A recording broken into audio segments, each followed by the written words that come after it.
Hello everybody, today in this video I'll show you how to easily set out of office or out of work in the Teams mobile app, so let's jump right into it. This is a step-by-step process, so follow up with me. First, open the Teams app, and then once it is open, tap on the profile picture in the top left corner of the screen. This menu will pop up. Tap on set status message right here. It will take you to this page. Now tap on the text box. And here you can write something like out of work or out of office. Once you're done from that, turn this toggle on to show this message when somebody's going to message you, and then tap on the tick to save the process. Now you can tap again here and you can see it that it is set up and it will be shown in chat.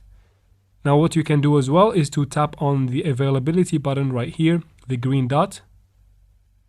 You can choose one of these options here. I'm going to choose the busy one.